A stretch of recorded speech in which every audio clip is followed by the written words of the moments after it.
Companies have begun building Ethereum treasury funds. SharpLink Gaming is one of those names, hoping to become the world's largest corporate holder of the coin. Joe Lubin is chairman of SharpLink Gaming. He's also, by the way, the co-founder of Ethereum. Joe, great to have you with us. Thanks for having me. So much has happened in 10 years. Recently, though, people are getting jazzed again about Ethereum, about Ether, because of the passage of the Genius Act. How important is that to the trajectory that you see ahead? Yeah, so it's because of the passing of the act and the embracing of Ethereum by the current administration, legislators, et cetera. It's also because we've been building enabling infrastructure for 10 years, and we're scalable enough and affordable enough and usable enough, legal now for builders and companies to entertain using tokens or issuing tokens or benefiting from DeFi. So it is our broadband moment, and the treasury companies are accelerating that, and stablecoins are accelerating that. And our 10th anniversary really coincides in almost an accidental way with us going mainstream. There is a metaphor, Bitcoin is digital gold, Ethereum is digital oil, because of what you enable to happen in terms of DeFi and in contracts, et cetera. Where do you see that ratio, the Bitcoin-Ethereum ratio, going? Should there be a closure in the gap? I mean, should Ethereum ultimately, I guess I'm asking you, do you love your child? But should Ethereum be more valuable ultimately? Yeah, our child is off the charts. We like the metaphor of digital oil. There are a bunch of different metaphors for what Ethereum will be because it's just so broadly capable. It is going to be the natural evolution of the internet protocols and the World Wide Web. It is going to be the main functional components of Web3, the re-decentralized web. We like to think of Ethereum as a new kind of software, trustware.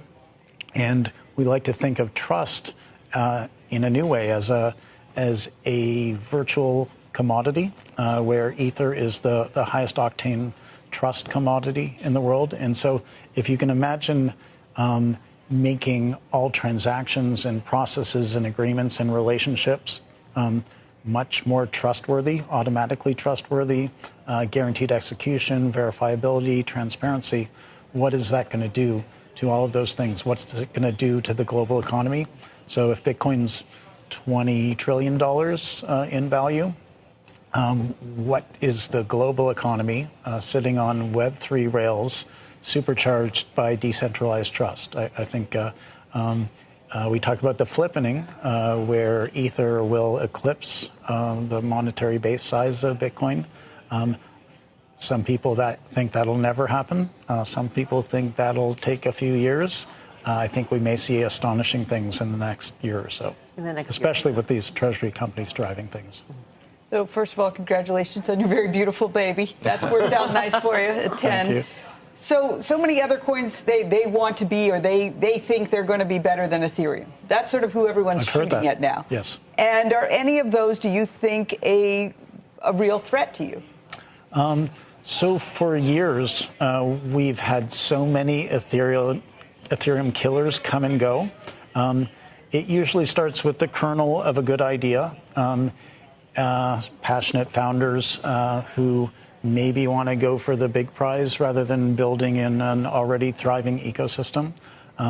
It gets supercharged by VCs who see this way of growing a protocol, making lots of money and selling their tokens early to retail. That gets exacerbated by journalists who like to clickbait the death of Ethereum, the death of Bitcoin, even.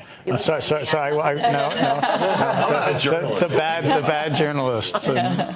And so it's really that triumvirate that believes that Ethereum has a chance of being dethroned, but Ethereum is actually orders of magnitude larger than any other ecosystem. Bitcoin's a different special snowflake.